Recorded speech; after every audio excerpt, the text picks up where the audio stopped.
ಗಮನದಲ್ಲಿ ನಾವು ಇಟ್ಕೊಳ್ಬೇಕಾಗಿದೆ. ದೇಶದ ಪ್ರತಿಯೊಬ್ಬ ಪ್ರಜೆ ಕೂಡ, ನಾಗರಿಕರು ಕೂಡ ಇದೊಂದು ದೊಡ್ಡ ಸಮಾನತೆಯ ಒಂದು ಅವಕಾಶ. ವಿಶ್ವದ ಎಲ್ಲ ನಾಗರಿಕರು ಕೂಡ, ನಾಯಕರು ಕೂಡ ನಮ್ಮ ಭಾರತದ ಸಂವಿಧಾನವನ್ನ ಅತಿ ಹೆಚ್ಚು ಗೌರವನ ಕೊಟ್ಟಂಥದ್ದು. ನಮ್ಮ ದೇಶದ ರಾಷ್ಟ್ರೀಯ ಗ್ರಂಥ ಇದು ಏಕೈಕ ಎಲ್ಲ ಧರ್ಮವೂ ಕೂಡ ರಕ್ಷಣೆ ನೀಡುವಂತ ಒಂದು ದೊಡ್ಡ ಗ್ರಂಥ ಆಗಿ ಇವತ್ತು ನಿಂತಿದೆ. ಅವರು ಹಾಕೊಟ್ಟಂತ ಹಾದಿಯಲ್ಲಿ ನಮ್ಮ ಸರ್ಕಾರ ನಡೀತಾ ಇದೆ. ಈಗ ನಮ್ಮ MP ಅವರು, ತಮಿಳುನಾಡು MP ಅವರು ಹೇಳಿದಾಗೆ, ನಾವು ನಮ್ಮ ಜನಸಂಖ್ಯೆ ಆಧಾರದ ಮೇಲೆ ಪರಿಶಿಷ್ಟ ಜಾತಿ ಪರಿಶಿಷ್ಟ ಪಂಗಡದವರಿಗೆ ಹಣವನ್ನು ವೆಚ್ಚ ಮಾಡಲಿಕ್ಕೆ ಒಬ್ಬ ಕರ್ನಾಟಕ ರಾಜ್ಯದಲ್ಲಿ ಮಾತ್ರ ಅವಕಾಶ ಮಾಡಿಕೊಟ್ಟಿದ್ದೇವೆ. ಕಾಂಟ್ರಾಕ್ಟ್ಗಳಿಗೆ ಅವಕಾಶ ಮಾಡಿಕೊಟ್ಟಿದ್ದೇವೆ. ನಾನು ಪವರ್ ಮಿನಿಸ್ಟರ್ ಆಗಿದ್ದಾಗ ಸೋಲಾರ್ 300 ಜನ ರೈತರಿಗೆ ಕೊಟ್ಟೆ. ಆವತ್ತಿನ ಕಾಲದಲ್ಲೇ ರಿಸರ್ವೇಶನ್ ಇಟ್ಟೆ ನಾನು. ಆ ರೈತರಲ್ಲೂ ಕೂಡ ಸೋಲಾರ್ ಪಂಪನ್ನ, ಸೋಲಾರ್ ಏನು ಒಂದು ದೊಡ್ಡ ಫಾರ್ಮರ್ ಕೋಟಾಲಿ ಸೋಲಾರ್ ಮಾಡಿದ್ರು, ಅದಕ್ಕೂ ಕೂಡ ನಾನು ಇಟ್ಟು ಅವರೆಲ್ಲ ಆವತ್ತು ಕೂಡ ಒಂದು ದೊಡ್ಡ ಉದ್ಯಮಿಗಳಾಗಿ ಮಾಡಬೇಕು ಅನ್ನೋ ದೃಷ್ಟಿಯಿಂದ ಒಂದು ಹೆಜ್ಜೆಯನ್ನು ಇಟ್ಟಿದ್ದು ನಾವೆಲ್ಲ ಗಮನಿಸಿದ್ದೇವೆ. ಸೊ ಭಾರತದ ಸಂವಿಧಾನವನ್ನು ಉಳಿಸಲಿಕ್ಕೆ ನಾವೆಲ್ಲ ಕೆಲಸ ಮಾಡೋಣ. ಈಗ ನೀವು ಎಲ್ಲ ಕಾರ್ಯಕರ್ತರು ಹೆಚ್ಚಿನ ಸಂಖ್ಯೆಯಲ್ಲಿ ನಾಯಕರು ಬಂದಿದ್ದೀರಿ. ನೀವು ಇದು ಮೂಲ ವಿವಿಧ ದೇಶದಿಂದ, ವಿವಿಧ ರಾಜ್ಯಗಳಿಂದ ಬಂದು ಇಲ್ಲಿ ಸೇರ್ಕೊಂಡಿದ್ದಾರೆ. ಪಾಪ ನಮ್ಮ ರಾಜ್ಯದಲ್ಲಿ ಏನಾಗಿದೆ, ಏನು ಅಭಿವೃದ್ಧಿ ಆಗ್ತಾ ಇದೆ ಅಂತ ಅವರ ಗಮನ ಇಲ್ಲ. ಇವತ್ತು ಬೆಲೆ ಏರಿಕೆಯಿಂದ ತತ್ತರಿಸ್ತಾ ಇದ್ದಾರೆ ಜನ. ಇವತ್ತು ಬಿಜೆಪಿಯವರು ಪಾಪ ಏನೋ ಹೊಸದಾಗಿ ಹೋರಾಟ ಶುರು ಮಾಡಿದ್ದಾರೆ ಹಾಲಿನ ಬೆಲೆ ಏರಿಕೆಗೆ. ಹಾಲು ಯಾರು ಕೊಡ್ಬೇಕು? ನಾವು ಹಣ ರೈತರು ಕೊಡಬೇಕು. ಬೂಸ, ಹಿಂಡಿ ಎಲ್ಲ ಬೆಲೆ ಜಾಸ್ತಿ ಆಗಿದೆ. ಪೆಟ್ರೋಲು, ಡೀಸೆಲ್ ಬೆಲೆ ಎಲ್ಲ ಜಾಸ್ತಿ ಮಾಡಿಬಿಟ್ಟಿದ್ದಾರೆ. ಎಣ್ಣೆ, ಸಿಮೆಂಟು, ಕಬ್ಬಣ ಎಲ್ಲ ಜಾಸ್ತಿ ಆಗಿದೆ. ಚಿನ್ನ 90-92 ರೂಪಾಯಿ ಹೋಗಿದೆ. ಹಿಂದೆ 40,000 ಇತ್ತು. ಅಧಿಕಾರಕ್ಕೆ ಬಂದಾಗ ಎಲ್ಲ ವರ್ಗದ ಜನರ ಅಧಿಕಾರಕ್ಕೆ ಇವತ್ತು ಬೆಲೆ ಏರಿಕೆ ಅನುಕೂಲ ಆಗ್ತಾ ಇದೆ, ತೊಂದರೆ ಆಗ್ತಾ ಇದೆ ಅಂತೇಳಿ ಹೆಣ್ಮಕ್ಳಿಗೆ ಹಣ, ತೆಂಗಿನಗೆ 2,000 ರೂಪಾಯಿ ಫ್ರೀಯಾಗಿ ಬಸ್ಸಲ್ಲಿ ಓಡಾಟ. ಇವತ್ತು ಯುವ ನಿಧಿ 10 kg ಅಕ್ಕಿ. ಈ ದೇಶದಲ್ಲಿ ಯಾವ ರಾಜ್ಯದಲ್ಲೂ ಇಂಥ ಒಂದು ತೀರ್ಮಾನ ತೆಗೆದುಕೊಂಡಿಲ್ಲ. ಇದು ಕರ್ನಾಟಕ ರಾಜ್ಯದಲ್ಲಿ ನಿಮ್ಮ ಆಶೀರ್ವಾದದಿಂದ ನಾವು ತೆಗೆದುಕೊಂಡಿದ್ದೇವೆ ಅಂತ ಹೇಳಲಿಕ್ಕೆ ನನಗೆ ಬಹಳ ಸಂತೋಷ ಆಗ್ತದೆ.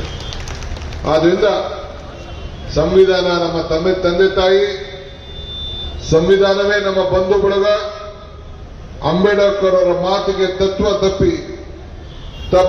ತತ್ವವನ್ನು ಉಳಿಸಲಿಕ್ಕೆ ನಾವು ಇವತ್ತು ಪರಮಾತ್ಮನ ಮಾತು ಅನ್ನೋ ರೀತಿಯಲ್ಲಿ ನಾವು ಕಾಪಾಡಿಕೊಂಡು ನಾವೆಲ್ಲ ಕೆಲಸವನ್ನು ನಾವು ಮಾಡಿಕೊಂಡಿದ್ದೇವೆ. ನಾವು ಹೋರಾಟ ಮಾಡು, ಯಾವ ಕಾರಣಕ್ಕೂ ನೀವು ಹೋರಾಟದಲ್ಲಿ ಯಾವ ತೊಂದರೆಗೂ ತಗಲಾಕೊಳ್ಳಕ್ಕೆ ಹೋಗಬೇಡ, ಆದ್ರೆ ನೀನು ಮಾರಾಟ ಮಾತ್ರ ಆಗ್ಬೇಡ ಅಂತ ಹೇಳಿ ಬಾಬಾ ಸಾಹೇಬ್ ಅಂಬೇಡ್ಕರ್ ಅವರು ನಮಗೆ ಮಾರ್ಗದರ್ಶನವನ್ನು ಕೊಟ್ಟಿದ್ದಾರೆ. ಮತ್ತವನು ಇತಿಹಾಸವನ್ನು ಸೃಷ್ಟಿ ಮಾಡಲಿಕ್ಕೆ ಸಾಧ್ಯ ಇಲ್ಲ, ಅದನ್ನು ಕೂಡ ಅವರು ನಮಗೆ ಹೇಳಿದ್ದಾರೆ. ಹಂಗೆ ಇತಿಹಾಸವನ್ನ ಸೃಷ್ಟಿ ಮಾಡಬೇಕಾದ್ರೆ ನಿಮ್ಮ ಬದುಕಿನಲ್ಲೂ ಕೂಡ ನೀವು ಏನಾದ್ರು ಒಂದು ಸಾಧನೆಯನ್ನು ಮಾಡಬೇಕು, ಹೃದಯ ಶ್ರೀಮಂತಿಕೆಯನ್ನು ತಂದು ಹೋಗಬೇಕು. ಈ ಭಾರತದ ಸಂವಿಧಾನವನ್ನು ನಾವು ರಕ್ಷಣೆಯನ್ನು ಮಾಡಲಿಕ್ಕೆ ನಾವೆಲ್ಲ ಕೂಡ ಒಗ್ಗಟ್ಟಿನಿಂದ ದುಡಿಯೋಣ.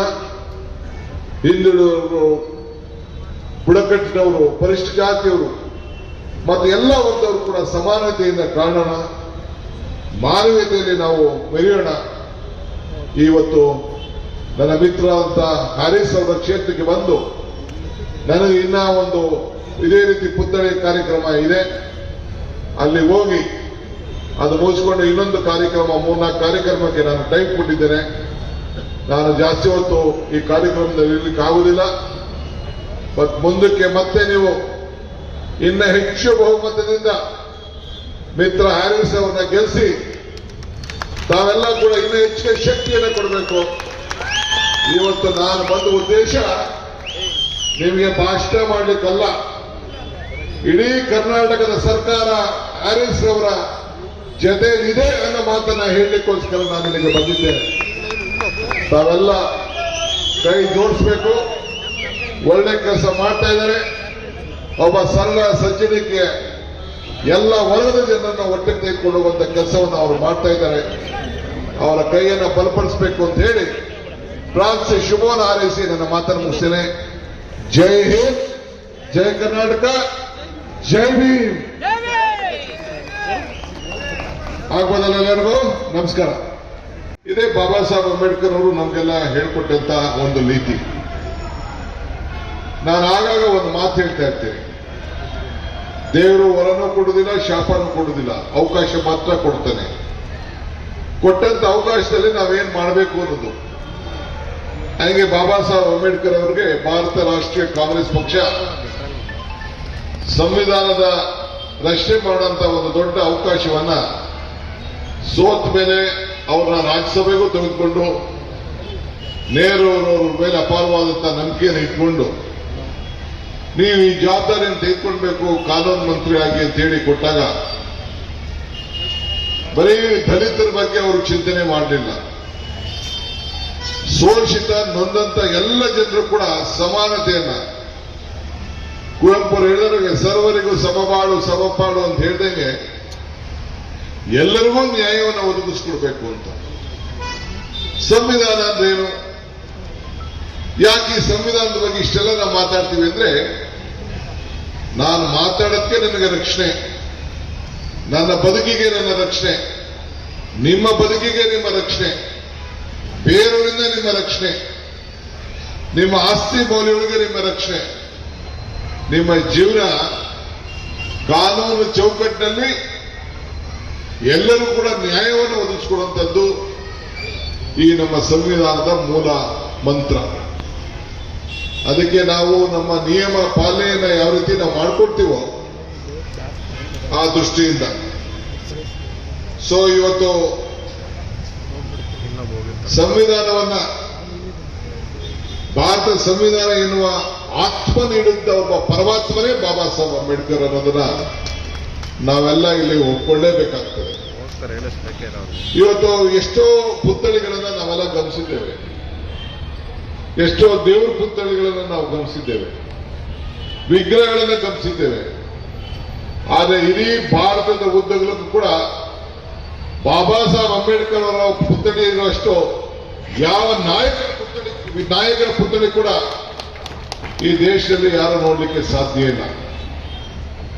ಕಾರಣ ಇವತ್ತು ಎಲ್ಲರೂ ಕೂಡ ರಕ್ಷಣೆ ಕೊಡ್ಲಿಕ್ಕೆ, ಇವತ್ತು ನೊಂದಂತ ಜನರಿಗೆ ನ್ಯಾಯವನ್ನು ಕೊಡ್ಲಿಕ್ಕೆ, ಅಸ್ಪೃಶ್ಯತೆಯನ್ನು ನಿರ್ಮೂಲನೆ ಮಾಡಲಿಕ್ಕೆ ಇವತ್ತು ನಮ್ಮಲ್ಲಿ ಮಾನವತಾವಾದಿ ಮಾನವೀಯತೆ ಇದಕ್ಕೆ ಗೌರವನ ಕೊಡುವಂತ ಒಂದು ದೊಡ್ಡ ತೀರ್ಮಾನವನ್ನ ಮಾರ್ಗದರ್ಶನ ಕೊಟ್ಟು ಈ ಸಂವಿಧಾನದಲ್ಲಿ ರಕ್ಷಣೆ ಮಾಡಿಕೊಟ್ಟು ಇವತ್ತು ನಮ್ಮ ನಾಯಕರಂತ ರಾಹುಲ್ ಗಾಂಧಿಯವರು ಕೂಡ ಪ್ರಮಾಣ ವಚನ ತೆಗೆದುಕೊಳ್ಳುವಾಗ ಈ ಸಂವಿಧಾನದ ಪೀಠಿಗೆಯನ್ನು ಇಟ್ಕೊಂಡೇ ಸಂವಿಧಾನವನ್ನು ತೆಗೆದುಕೊಂಡು ನಾವೆಲ್ಲ ಇದನ್ನು ಗಮನಿಸಿದ್ದೇವೆ.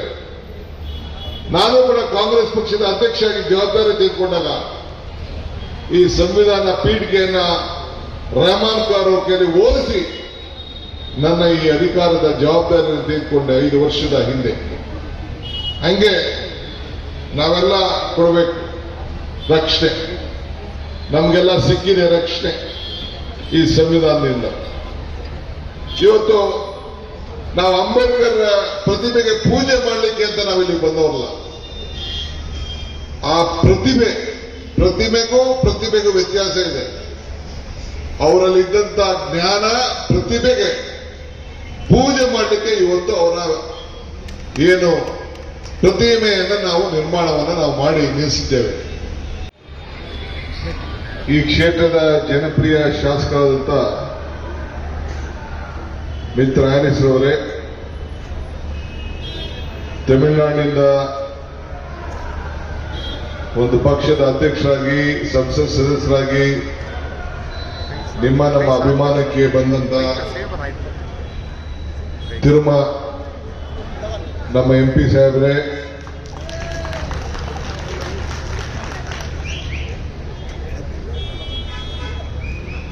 ನಮ್ಮ ಸಂಪತ್ ಅವರು, ಮಾಜಿ ಮೇಯರ್ ಅವರೇ, ಯುವ ಮುಖಂಡರಾದಂಥ ನಲ್ಪದ್ರವರೇ, ಇಲ್ಲಿ ಕೆಳಗಡೆ ಸೇರ್ತಕ್ಕಂಥ ಎಲ್ಲ ನಮ್ಮ ಪಕ್ಷದ ಮುಖಂಡಗಳೇ, ಸುಮ್ಮನೆ ಎಲ್ಲ ಮುಖಂಡಗಳೇ, ಕಾರ್ಯಕರ್ತರೇ, ಶಾಂತಿನಗರ ಕ್ಷೇತ್ರದ ಎಲ್ಲ ಬಂಧು ಭಗಿನಿಯರೇ, ಇವತ್ತು ನಾವೆಲ್ಲ ಹೊಸ ಭಾರತದ ಹರಿಕಾರ ಬಾಬಾ ಸಾಹೇಬ್ ಅಂಬೇಡ್ಕರ್ ಅವರ ಜನ್ಮದಿನವನ್ನ ನಾವೆಲ್ಲ ಆಚರಣೆ ಮಾಡಲಿಕ್ಕೆ ಸೇರಿದ್ದೇವೆ. ಇದು ಒಂದು ಇಡೀ ದೇಶಕ್ಕೆ ಒಂದು ದೊಡ್ಡ ಶಕ್ತಿ ತುಂಬಿದ್ದಂತ ಒಂದು ಪವಿತ್ರವಾದಂತ ಆತ್ಮ ಜನ್ಮ ಕೊಟ್ಟಂತ ದಿನ. ಇವತ್ತು ನಮ್ಮ ಹ್ಯಾರಿಸ್ ಅವರು ಸಮಾಜದ ಋಣವನ್ನು ತೀರಿಸಬೇಕು ಅಂತ ಹೇಳಿ, ನಾನು ಸಂಸ್ಕೃತದಲ್ಲಿ ಒಂದು ಶ್ಲೋಕ ಹೇಳ್ತಾ ಇರ್ತೇನೆ. ಅಂದ್ರೆ ಭೀಷ್ಮ ಧರ್ಮರಾಯನು ಒಂದು ಮಾತು ಹೇಳ್ತಾನೆ, ಋಣೈ ಚತುರ್ಭಿ ಸಂಯುಕ್ತ ಜಾಯಂತೆ ಮಾನವ ಭೂಯಿ ಇತ್ತು ದೇವರ್ಷಿ ಮನುಜೈ ತೇಪ್ಯಸ್ಥೆ ಧರ್ಮತ. ಅಂದ್ರೆ ಮನುಷ್ಯ ಹುಟ್ಟುವಾಗ ನಾಲ್ಕು ಋಣಗಳನ್ನೇ ಹುಟ್ಟದಂತೆ. ಒಂದು ತಂದೆ ತಾಯಿ ಋಣ, ಒಂದು ದೇವರ ಋಣ, ಒಂದು ಸಮಾಜದ ಋಣ, ಇನ್ನೊಂದು ಗುರುವಿನ ಋಣ. ಈ ಋಣವನ್ನು ತೀರಿಸಬೇಕಾದ್ರೆ ಧರ್ಮದಿಂದ ತೀರಿಸಬೇಕಂತೆ. ಹೆಂಗೆ ನಮ್ಮ ಏರ್ಪೋರ್ಟ್ ರೋಡ್ ಅಲ್ಲಿ ಬಂದ ತಕ್ಷಣ ನಾವು ಇವತ್ತು ಬಾಬಾ ಸಾಹೇಬ್ ಅಂಬೇಡ್ಕರ್ ಅವರ ಪುತ್ಥಳಿಯನ್ನ ನಾವು ಅನಾವರಣ ಮಾಡಿದ್ದೇವೆ. ಅವರು ಇವತ್ತು ಹಿಂದೆ ರಾಜ್ಕುಮಾರ್ ಅವರ ಪುತ್ಥಳಿಯನ್ನು ಅನಾವರಣ ಮಾಡಿದ್ರು. ಹಾಗೆ ಸಂಗೊಳ್ಳಿ ರಾಯಣ್ಣ ಪುತ್ಥಳಿಯನ್ನು ಕೂಡ ಅನಾವರಣ ಮಾಡಿದ್ರು. ಈ ಬೆಂಗಳೂರು ಕಟ್ಟಂತ ಕೆಂಪೇಗೌಡನ್ನು ಕೂಡ ಇಲ್ಲಿ ಅನಾವರಣ ಮಾಡಿದ್ದಾರೆ. ಅಂದ್ರೆ ಎಲ್ಲ ವರ್ಗದ ಜನರಿಗೆ ನ್ಯಾಯವನ್ನು ಸಿಗಬೇಕು ಅನ್ನೋ ದೃಷ್ಟಿಯಿಂದ ಅವರು ಕೆಲಸವನ್ನ ಮಾಡ್ತಾ ಇದ್ದಾರೆ. ಶಾಂತಿನಗರ ಕ್ಷೇತ್ರದ ಮಹಾಜನತೆ ಬಹಳ ಸಜ್ಜನ ಸರಳತೆಯಿಂದ ಇವತ್ತು ಎಲ್ಲರೂ ಕೂಡ ಶಾಸಕರಾಗಿ ಕೆಲಸವನ್ನ ಮಾಡ್ತಾ ಇದ್ದು ನಾನು ಗಮನಿಸಿದ್ದೇನೆ. ನಾನು ಉಪಮುಖ್ಯಮಂತ್ರಿಯಾಗಿ 3-4 ಬಾರಿ ಈಗಾಗಲೇ ಈ ಕ್ಷೇತ್ರದ ಅನೇಕ ಅಭಿವೃದ್ಧಿ ಕೆಲಸಕ್ಕೆ ಬಂದಿದ್ದೇನೆ. ಅವ್ರು ಹೇಳಿದಂಗೆ ಈಗಾಗಲೇ ಶಿಕ್ಷಣಕ್ಕೆ ಇದೊಂದು ಕ್ಷೇತ್ರದಲ್ಲೇ ಬಡ ಮಕ್ಕಳಿಗೆ 50 ಕೋಟಿ ರೂಪಾಯಿ ಅಷ್ಟು ಹೆಚ್ಚಿಗೆ ಹಣ ಇಲ್ಲಿ ಖರ್ಚಾಗ್ತಾ ಇದೆ. ಇನ್ನೊಂದು ದೊಡ್ಡ ಆಸ್ಪತ್ರೆ ಕೂಡ ಕಟ್ತಾ ಇದ್ದಾರೆ. ಆ ಆಸ್ಪತ್ರೆ ಕೂಡ ನಾನು ಅವತ್ತು ಪಕ್ಕದಲ್ಲಿ ಹೋಗಿ ವೀಕ್ಷಣೆಯನ್ನು ಕೂಡ ನಾನು ಮಾಡಿದ್ದೇನೆ. ಈ ಎಲ್ಲ ಜಾತಿ ವರ್ಗದವರು ಇರುವಂತಹ ಒಂದು ದೊಡ್ಡ ಕ್ಷೇತ್ರ ಇದೆ, ಸೆಂಟರ್ ಆಫ್ ಬೆಂಗಳೂರು. ಇದು ಬಹಳ ಪ್ರಾಮುಖ್ಯತೆ ಇದೆ. ಇವತ್ತು ಎಲ್ಲ ವರ್ಗದವನ್ನ ಒಟ್ಟಿಗೆ ತೆಗೆದುಕೊಂಡು ಬಂದ ಕೆಲಸ ಇವತ್ತು ಮಾಡ್ತಾ ಇದ್ದಾರೆ. ಹೆಚ್ಚಿನ ವಿಡಿಯೋಗಳಿಗೆ ಪ್ರತಿಧ್ವನಿ ಯೂಟ್ಯೂಬ್ ಚಾನೆಲ್ ಸಬ್ಸ್ಕ್ರೈಬ್ ಮಾಡಿ, ಬೆಲ್ ಐಕಾನ್ ಕ್ಲಿಕ್ ಮಾಡಿ.